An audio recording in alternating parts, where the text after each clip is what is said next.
Olá, seja bem-vindo, seja super bem-vinda a mais um episódio que estamos gravando aqui no 6º Simpósio Estadual do Varejo, diretamente do evento. Eu sou Letícia Guerra, representando aqui Conectar Hub, o Pode Conectar, e tendo mais uma oportunidade de conversar com uma galera muito refinada e com uma cabeça pensante aqui que está circulando pelo simpósio. Então, recebendo aqui agora Gustavo Heck, gerente regional do Sebrae. Gustavo, seja super bem-vindo à mesa do Sindicast. Obrigado. É um prazer estar aqui, né? Muito bacana trocar ideia, fazer conexão. Então, o evento está proporcionando muito isso. Então, muito legal estar aqui. Coisa boa. Estamos aqui também com Wagner Mota, CEO da Vinícola Jolimon. Muito obrigado. Para nós é um prazer estar aqui nesse evento, fazendo conexões, divulgando o nosso produto e podendo participar desse podcast. Divulgando muito bem, por sinal, eu tive que inclusive interromper o papo desses dois aqui, porque a gente já estava falando sobre como a Jolimon vem crescendo, né, em termos de divulgação nos últimos anos e vem se tornando uma marca cada vez mais presente, tanto é que está aqui estampando muito bem a nossa mesa, né, servindo de um ótimo reforço desse tema que a gente tanto gosta de falar e que eu pessoalmente fui muito pressionada quando eu falei para minha equipe que eu ia estar em Caxias hoje, que todo mundo fala, vai trazer vinho, vai trazer queijo, vai trazer todas as coisas boas que a Serra tem para nos oferecer. A gente serve como um meio de transporte, né? Quase que uma ponte aérea. Exatamente. Caxias, Porto Alegre. É difícil vir para cá e não ter um pedido desses, né? Não, a gente, na nossa matriz é em Porto Alegre, então toda hora a gente tem reuniões e vai para a capital muito seguido. E aí vem encomenda, aí em Oline, vinho ainda não, também, né? Mas... Tem que vir com o porta-mala vazio, então, né? Pra caber tudo. Não, tem que... Não, a gente se compromete, começa a ficar até chato, sabe? Mas, assim, é legal a gente também ter essa oportunidade de falar. O nosso episódio agora é sobre valorização dos produtos da Serra Gaúcha, né? Que é uma serra, como a gente vinha comentando aqui, que é muito frutífera para muitos produtos e é muito característica de muitas coisas, né? Mas, aproveitando a presença aqui do Wagner, vou te pedir para, por favor, contar um pouquinho da história da vinícola, né? E aproveitar e engatar essa conversa que eu interrompi aqui nada elegantemente. Mas, enfim, né? Pra gente transportar, para o pessoal poder acompanhar, por favor. Beleza, então. Bom, a Jolimon é uma vinícola que tem 75 anos. Ela foi fundada por um francês que veio morar no Brasil em Canela, uma região não tão tradicional do vinho. Mas esse francês viu na área da Jolimon uma área muito propícia e parecida com a França. E dentro disso ele produzia vinhos lá e resolveu trazer esses produtos para Canela, produzir lá. Então, 75 anos atrás, ele começou a produzir, importou videiras de fora do Brasil para começar o plantio e ele foi proprietário até 1987. Dentro desse período, ele vendeu produtos, começou a produzir e construiu a marca. Aquela época era Vitivinícola Brière, que é o sobrenome dele, mas em 87, o Cernani, que é proprietário atual, comprou a Jolimon. E logo depois ele mudou o nome para Jolimon. Por quê? Jolimon significa belo monte em francês. E a Jolimon fica no Morro Calçado. Ou seja, nós temos um belo monte ao fundo da Jolimon. Então é daí que traduz o nosso nome. A Jolimon, até esse período, era uma vinícola como todas as outras. Até 91, ela vendia para distribuição e revendia seus produtos ou para mercados. Ou seja, o tradicional que toda vinícola faz. Mas o que foi o ponto de mudança, de virada de chave da Jolimon, foi que em 91 ela decidiu vender só para consumidor final. Ou seja, da nossa cave para a sua, direto para o cliente. Esse slogan, é bom demais, é bom demais. Porque isso transmite que o vinho foi cuidado direto da nossa casa para a sua. Só que, claro, isso foi um baque de gestão, porque via com o faturamento diminuiu muito. Uma empresa não conhecida, 91, era tudo muito mais difícil. Mas começou o processo. E Gramado e Canela, dentro disso, foi evoluindo dentro do turismo. Ou seja, Gramado e Canela hoje é um dos maiores indutores, hoje é o maior indutor de turismo da Serra Gaúcha. Ou seja, lá é um grande fomento de conhecer produtos da Serra Gaúcha e levar para o Brasil inteiro. As pessoas conhecem lá e seguem consumindo. Então a Jolimon, dentro desse processo, focou em experiências para o cliente, em momentos para eles. Por quê? Porque o vinho, ele te remete a momentos, lembranças, coisas especiais. Só que o vinho não é só isso. O vinho pode ser consumido em todos os momentos. Tu pode abrir assistindo um filme, comendo uma pipoca, um chardonnay. Por que Apresentando não? um podcast, por que não? Por que não? Todo momento. Próximo, tudo bem. Ele inclusive é mais saudável que água, tá? O vinho. Uma dica pra vocês. Divisor de opiniões. Não imaginei que tu traria essa pauta, mas já que Wagner disse, né? Que escolha tem. Vamos substituir isso aqui, por favor. Então, mas dentro disso, a Jolimon focou muito no turismo e trazer as pessoas para o mundo do vinho. Legal. Ou seja, incentivar cada vez mais o consumo. Fazer as pessoas experimentarem o vinho e seguir consumindo. Então, dentro disso, Gramado e Canela, uma cidade que recebe 8 milhões de turistas por ano, a Jolimon cresceu muito e quer se tornar o indutor do vinho no Brasil. Ou seja, trazer as pessoas desse consumo, mostrar que o vinho gaúcho tem muita qualidade, tá? E pode ser consumido no Brasil inteiro e compete muito com o vinho de fora. Porque no Brasil a gente evoluiu muito. E a gente é da Serra Gaúcha. Ou seja, o vinho da Serra Gaúcha, seja da Jolimon ou mesmo de outras vinícolas, tem muita qualidade e a gente tem que mostrar para o país que eles têm que consumir as coisas daqui. Sim. Tem que valorizar o que é nosso, o que é brasileiro. Porque às vezes a gente dá muito valor porque é de fora e esquece um pouco do nosso produto.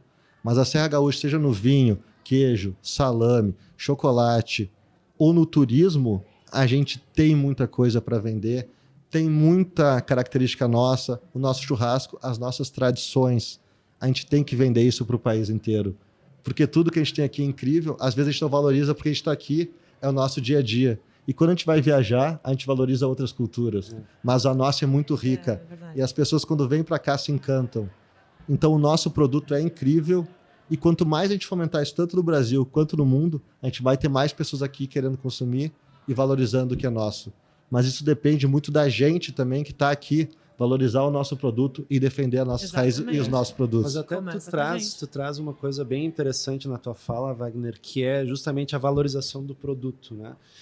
E ao longo dos anos, nós estamos passando por transformações que justamente trabalham essa valorização. Então, as pessoas, a cada momento, elas estão percebendo essa necessidade de eu não vou vender só um vinho, eu vou vender uma história, vou vender uma experiência, vou vender algo que conta, talvez,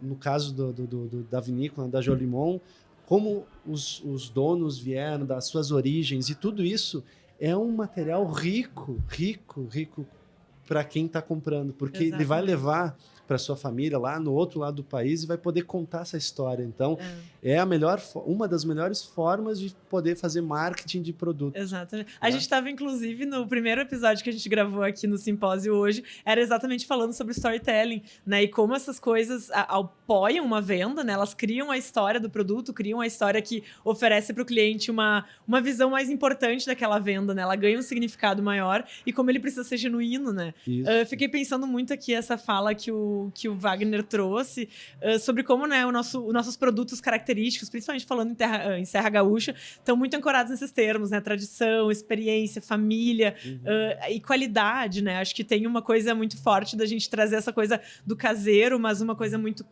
caprichada, uma coisa muito bem feita, né?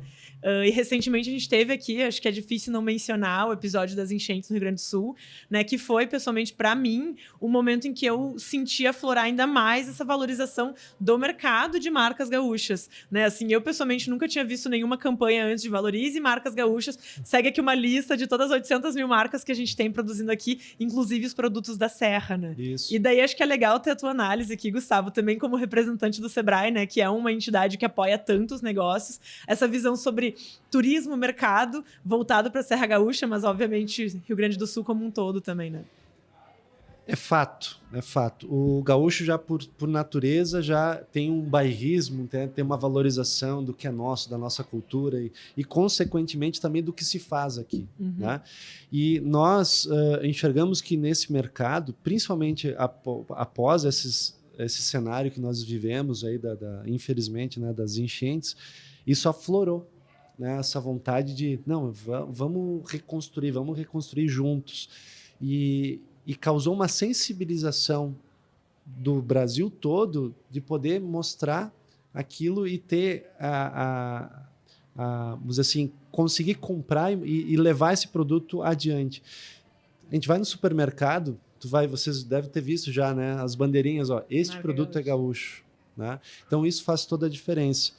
Mas um ponto importante que nós vemos, e trabalhando o nosso universo das micro e pequenas empresas, né, falando pelo público do Sebrae, que muitas vezes o pequeno produtor ele não enxerga essa potência, esse potencial dentro do seu produto. Então vocês vão ver muito produtos de excelente qualidade sendo vendidos em embalagens que não tem nada a ver com o produto. Vou pegar um exemplo que a gente vê seguido, assim. Tu vai comprar mel, né? Os caras vendendo mel no potinho de Nescafé. Ai, sim. Né? E esse mel, muitas vezes sendo vendido em grandes centros, um potinho lá de 100 ml a 200, 300 reais. Né? Por quê? Agrega valor, conta uma história, né? Tu cria uma embalagem, porciona conforme o tipo de cliente, o tipo de produto que tu quer trabalhar. Então, esse trabalho, nós ao longo dos anos, nós estamos fazendo isso com os pequenos produtores, já para agregar valor, para mostrar. E isso, obviamente, vem com essa valorização agora, né? Então, eles estão se dando conta que, poxa, eu não fabrico só geleia, eu posso fabricar um produto que eu tenho diversas aplicações, eu posso agregar na própria embalagem, eu posso entrar não somente naquela venda como um commodity, mas lá no empório, né? Ou num setor que vai pagar mais por aquele produto. Exato. Né? Então, é uma boa estratégia de valorização daquilo que é nosso. Sim. Mostrar que realmente aquele produto é bom e eu posso vendê-lo de muitas formas. Sim, a gente tem hoje muitas coisas, acho que como tu bem menciona, o produto de muita qualidade, mas ainda feito de uma maneira muito informal também. Sim. Né? Feito por famílias, que às vezes tem até uma receita, uma tradição de fazer aquilo, né? Mas isso, a indústria, o consumo disso é percebido, o valor muda quando se percebe isso, né? Numa grande indústria. Não, e até, às vezes, tem o próprio receio, o medo do produtor. Não, isso aqui não é. Não, imagina, isso aqui eu faço em casa, eu faço na pequena não tem indústria, todo esse valor. Exatamente. Ele não acredita. Ele mesmo acredita. Mas cada vez que a gente vai trabalhando, vai instigando, vai incentivando, eles vão começando a ganhar brilho no olho. Diz, poxa, é o meu produto. A gente coloca eles numa feira, né? Leva para uma missão técnica fora do estado, eles começam a entender, poxa, né? Que isso tem muito a ver também com a agricultura familiar nossa, Rio Grande do Sul, né? São pessoas que produzem há muito tempo isso nas suas casas, ou enfim, ou em pequenas indústrias, e estão tão acostumados com aquele produto seu do dia dele, que ele não consegue ver o tanto de valor que aquilo tem para as outras pessoas, os outros estados. Porque aquilo é do dia a dia dele. Isso, eles não se enxergam como um negócio. Exatamente. Eles se enxergam como uma família, como algo para subsistência familiar, mas tem muito potencial. Né? Não, e tem muita qualidade e às vezes é só o formato de embalar e vender. Sim, exato. Porque eles são muito focados em produzir o produto e não criar o storytelling, criar uma embalagem, como eles vão vender aquilo. O foco deles está no produto. Então, se a gente muda o foco em como vender, como levar isso adiante, faz uma grande diferença e tem um potencial gigante. E no Rio Grande do Sul, a gente tem muito desses produtos e desses pequenos agricultores, que às vezes precisam só do apoio do Sebrae, uma dica, alguém que esteja disposto a ir lá conversar com eles e ajudar para levar isso adiante. Eu diria até mais. O Sebrae, sim, é um braço forte que vai ajudá-los, mas até grandes empresas podem incentivar esse, porque tu pode pegar um produtor lá que é teu fornecedor e incentivar ele, poxa, tu me entrega aqui o produto in natura, mas quem sabe tu cria outra linha que pode ser agregado no teu mix também junto, fazer essa construção e a gente vê esses mercados também sendo instigados. Que legal. Então, o próprio ecossistema ali trabalhando para que todos ganhem. A gente vê muito isso nos roteiros de turismo que são criados. Né? Então, tem roteiros, por exemplo, lá em Gramado, tem roteiros em Bento Gonçalves que, a partir de uma essência, né, de uma história, se cria vários atrativos ao longo desse caminho. Então, tem lá o produtor de queijo, tem o produtor de uva, tem o produtor de, geleia. E aí, cada um tem a sua história e cada um vai se ajudando. E isso faz com que não só um ganhe, mas toda uma região começa a desenvolver. Exatamente. Eu acho assim um excelente exemplo do que a gente vem falando muito, daí fazendo quase uma analogia assim, ecossistema de inovação, né? A gente tem falado muito em comunidade, na força, e assim, nesse caso fica nítido, é tangível a importância de tu ter concorrentes, né, mas que eles vão dando valor para o ambiente, né, ou faz as pessoas se deslocarem para aquele local por conta da gama de serviços e produtos que são associados àquilo, assim. E daí uma dúvida, assim, eu não sei nem como elaborar a pergunta, para ser bem sincera, assim, mas a profissionalização disso, tu acha que passa mais por identificar a oportunidade de capacitação desses produtores ou mais por, sei lá, até mobilidade pública? Eu imagino que isso influencie também para que as pessoas visitem, cheguem nesses ambientes, porque nem todo produtor vai se ver como empresário, né? Imagino que deve chegar um ponto em que, assim, bom, legal, podemos adotar uma série de medidas, mas talvez eu também só seja o fornecedor, eu não vou ser o vendedor final, assim. Como é que é essa mudança de mentalidade do produtor para se ver como um vendedor, talvez, um empresário, né, que está realmente produzindo uma matéria? Tu sabe que faz parte também da mudança de cultura. Uhum. Normalmente as pessoas mais velhas, elas não têm muito essa visão, mas os filhos que vão substituindo, eles começam a trazer um novo olhar para aquilo. Sim. E a própria vontade, talvez, de ficar lá, que a gente sempre viu, principalmente no interior, a vontade do filho já sair. Uhum. Né? E hoje está se percebendo um movimento inverso. Só que para ele ficar lá, ele precisa fazer com que aquilo dê resultado e ele possa, sim, se desenvolver. E um dos fatores que faz com que esse empresário, né, essa pessoa que produz lá, entender que aquilo, sim, pode ser algo diferente, é justamente ele começar a entender que aquilo está dando retorno. Uhum. E a primeira coisa é retorno financeiro. Claro. Né? Então, poxa, eu só vendo aqui, mas ele começou a ver que ele embalou diferente o produto, ele agregou um rótulo legal, ele começou a vender. Opa, está dando resultado, está começando a entrar. Então, aí começa a gerar, né, uma mudança de priorização. Legal. Né? Então, a gente viu isso acontecer em muitos locais. Vou pegar um exemplo lá de Garibaldi, que a dona Odete Betu Lázari, que tem a Osteria da La Colombina, um restaurante, né, que surgiu muito junto com o Sebrae, né? O Sebrae ajudou ela nessa constituição da empresa, onde que ela tinha um pequeno negócio, né, um restaurante, e ela começou a produzir algo de dentro da propriedade e começou a agregar valor. E hoje ela tem reserva assim, para meses, né? E gente do Brasil todo vai visitar. Nossa, então, foi uma mudança, óbvio, partiu de uma necessidade, porque ela tinha que fazer alguma coisa, porque se ela dependesse só da produção tradicional, ela ia ficar como qualquer outro que estava disputando o mercado com ela. Exato. E ganhando uma margem menor.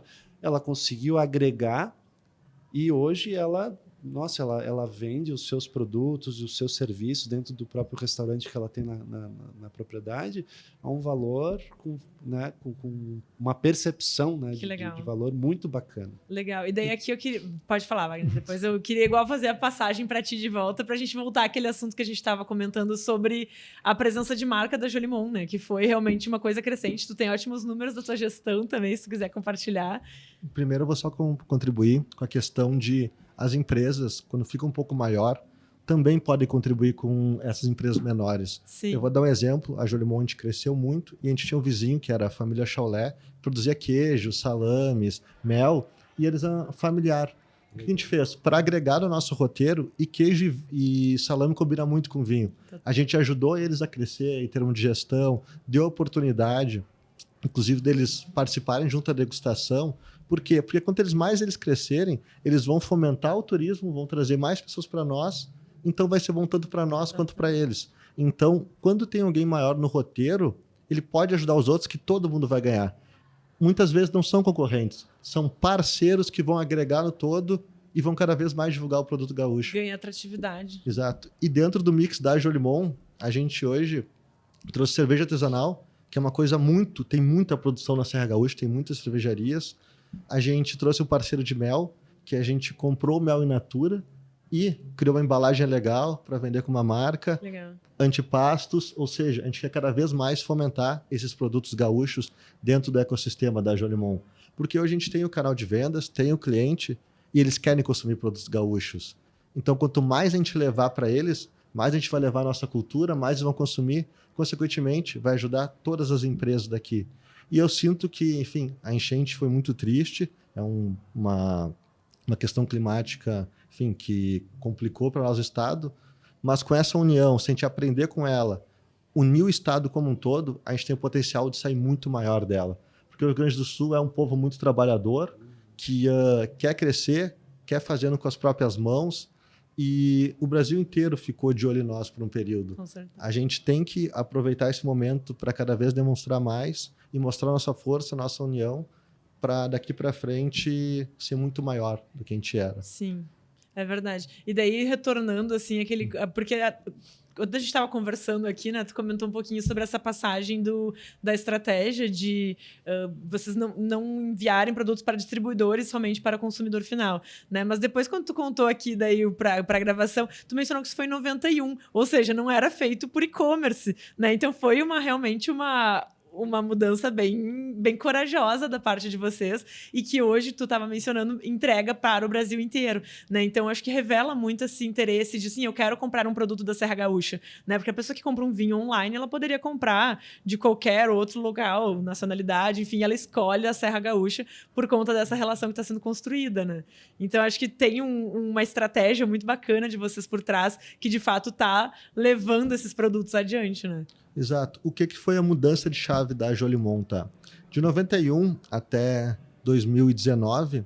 2019 foi o ano que eu assumi como CEO da Jolimon, mas eu não sou da família. Eu comecei como office boy na empresa. Muito boa essa história, por sinal. Ou seja, enfim, eu participei de todas as áreas da empresa, desde que ela era bem pequena, e eu acompanhei tudo. A Jolimon, como toda vinícola, focava muito no produto. Ou seja, quando tu vende produto, tu compete com todas as outras empresas. O que foi a mudança de chave em 2019 da Jolimon? A gente começou a vender lembranças, momentos, experiências. Porque tu vender lembrança, um bom momento, quando tu abre uma garrafa de vinho, aquilo parece muito melhor, porque tu remete aonde tu estava. Então, a Jolimon, por ser uma cidade turística de Canela, as pessoas estão de férias, elas estão mais propensas a viver esses momentos. E quando a gente está de férias, a gente está mais leve, e aquilo fica para o resto da nossa vida. Então, o que a gente faz é usar o vinho para a pessoa ter um momento melhor ainda. Ela esquecer dos problemas e poder ser ela mesma. Porque, queira ou não, a bebida às vezes nos deixa um pouco mais leve, então a gente consegue ter um momento feliz. Então, é isso que a Jolimon proporciona. E quando as pessoas depois compram nas suas casas o nosso vinho, a gente quer que remeta esse momento e dê aquele sorriso no rosto por lembrar daquele momento feliz. Então, essa foi a mudança de chave de 2019 da Jolimon. Em 2019, a Jolimon tinha 60 funcionários, faturava 14 milhões. No final de 2013, foi para 400 funcionários, faturando 122 milhões. Por quê? Porque lembranças, momentos, todo mundo quer. Todo mundo quer viver isso. E o quê? Vinho é uma coisa que as pessoas vêm procurar na Serra Gaúcha. Sim. Isso foi uma coisa que a gente notou. Então, elas vêm, querem experimentar o vinho, mas quando ela tem aquele momento diferente, é o encantamento delas e é o que faz elas seguirem consumindo o nosso produto. Sim. Sim, e a gente falar assim, de valorização de produtos da Serra Gaúcha, a gente também não tem como desassociar isso de turismo, né? Isso acaba sendo, se não a principal, uma das principais motivações. Um dos principais indutores do turismo, né? A pessoa, ela não vem para cá simplesmente para descansar. Ela vem para cá porque ela quer ter experiências diferentes, ela quer experimentar, ela quer conhecer e quer levar um pouquinho disso para lá, onde que ela vai voltar, para os seus familiares. E isso é um belo de um exemplo que tu traz, Wagner, dessa virada de chave. Porque o vinho é o produto, né? Óbvio, é muito bom tê-lo, né? Mas o que vem por trás é maravilhoso, né? Que é a história, é o porquê que ele comprou aquele vinho, que momento que ele comprou.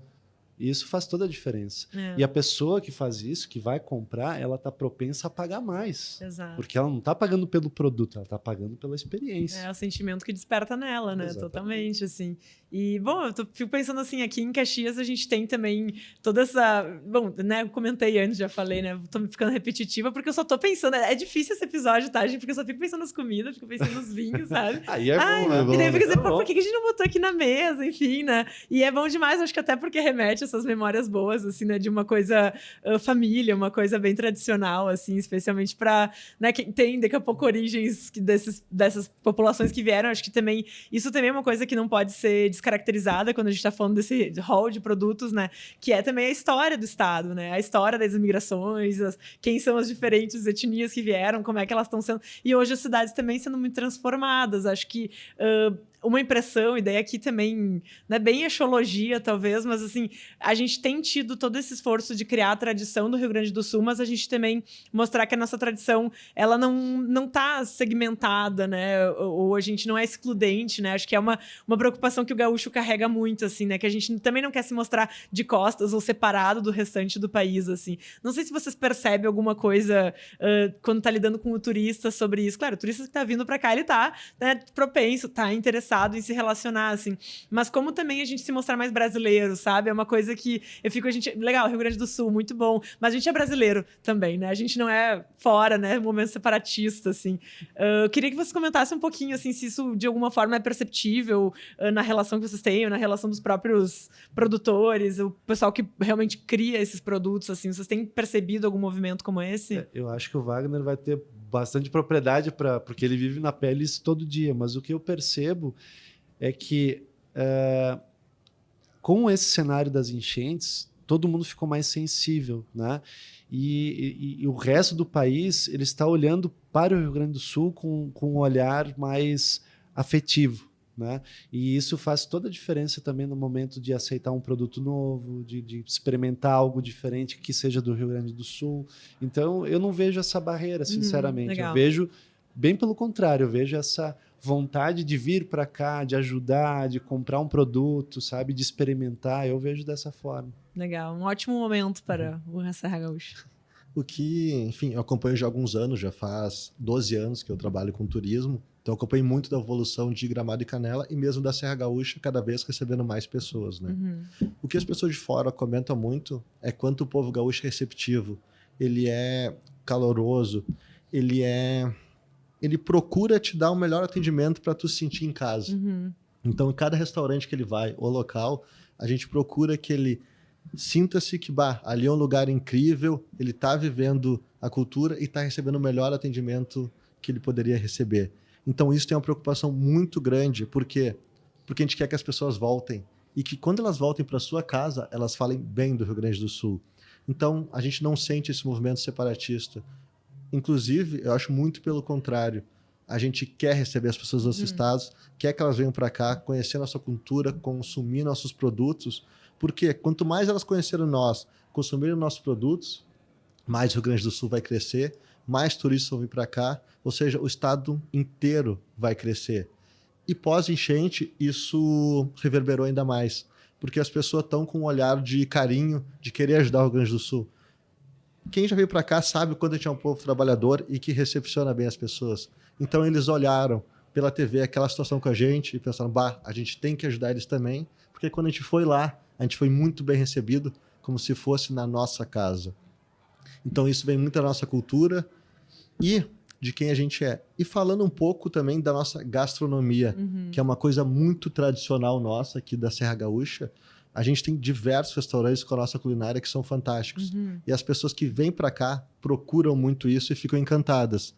E cada vez mais elas querem vir e encontrar isso aqui, conhecer a nossa cultura. E elas sendo bem atendidas como elas foram antes, elas vão seguir falando bem e vão seguir consumindo os produtos daqui. Porque muitas vezes elas conhecem no restaurante. O restaurante pode ser o primeiro contato dele com o vinho gaúcho. Porque muitas vezes tu pergunta pro garçom, que vinho tu me recomenda? Ele vai dizer, tem esse que é aqui da região, é do Rio Grande do Sul. E tu tende a seguir a recomendação. Claro. E tu tá mais disposto nas tuas férias a conhecer algo novo, a consumir. Então isso é uma baita porta de entrada para o nosso estado. E além de Gramado e Canela, nós temos os canyons, temos as vinícolas em Bento, turismo de flores, mesmo no interior de Caxias, que tem diversas coisas. Ou seja, a gente tem muita coisa para ser explorada da Serra, além de Gramado e Canela. Cabe a nós ter um foco nisso e vender isso e trazer as pessoas para cá. Porque elas querem vir, mas depende muito da gente também ir atrás e saber vender o que a gente tem aqui e demonstrar o quanto a gente é bom nas coisas que a gente faz e o quanto é legal vivenciar esse nosso dia a dia, essa nossa cultura.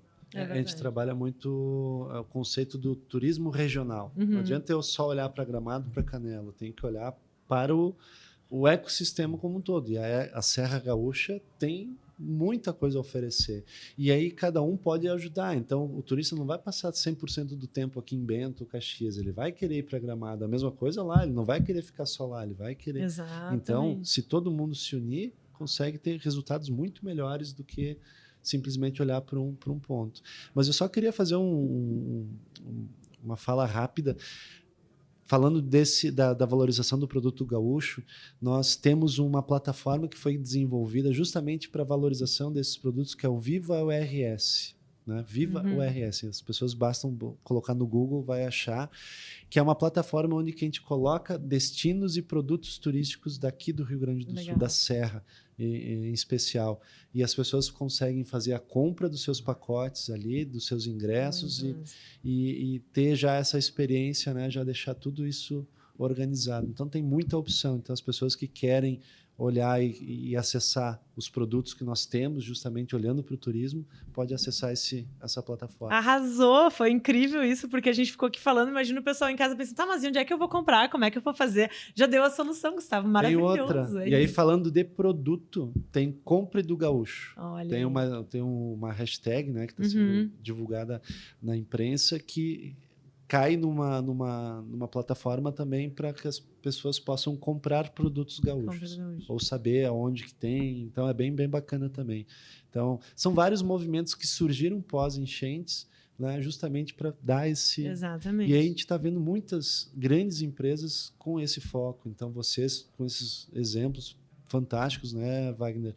Tem a Fruc, tem entre outras grandes que estão fazendo vários movimentos justamente para poder atrair, né, o olhar tanto do gaúcho como quem é de fora do estado. Exatamente, acho que volta para aquele ponto do início, né, que começa por nós, né, também contar as histórias, a gente divulgar, a gente falar bem do nosso estado, né, é aquela coisa assim, que quando a gente está dentro de casa, a gente até pode criticar, mas só para quem é de casa, né, lá de fora a gente tem que falar bem, tem que propagandear mesmo, porque a gente tem coisas de altíssima qualidade e valorizar e levar e convidar, né, então queria encerrar aqui fazendo um convite, né, para quem estiver nos acompanhando, que ainda não veio para Serra Gaúcha, pelo amor de Deus, por que tu tá perdendo teu tempo?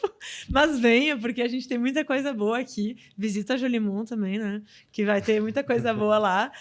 E terminar agora o episódio fazendo o que estou fazendo todos os episódios, presenteando os convidados com este maravilhoso Simões da Jolimon. Muito obrigado. Vou presentear o Wagner também, né, porque seria muito feio não te presentear, né? Muito obrigado. Como eu tenho algumas dessas, tá? Eu vou te devolver o presente, tá? Pra ti, tu consumir e conhecer. Muito obrigada, muito obrigada. Foi a única vez que eu vi uma devolução de presente ser gentil. Então, muito obrigada, te agradeço. Embora eu tenha pedido aqui um pouquinho antes, né? Mas tudo bem, eu vou sentir que foi do coração. Não, e queria só, de última coisa, convidar o povo gaúcho a conhecer a Jolimon, mas também conhecer a Serra Gaúcha.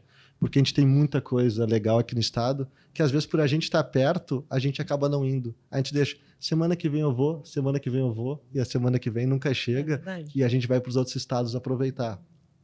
Então deem uma chance, o pessoal está dando muito pós-enchente, mas deem cada vez mais, que a gente vai se impressionar muito que tem aqui, e vai valorizar cada vez mais, e se a gente fizer tudo isso unido, a gente vai crescer cada vez mais o nosso estado. Estamos de portas abertas. Resumo da história. Estamos de portas abertas para receber todo mundo da melhor forma, né? É verdade. Cara, é só chegar. Só vem para o Rio Grande do Sul. É isso. Valeu, gente. Muito obrigada aí. Um ótimo evento para todos nós. Aí. Obrigado. Obrigado.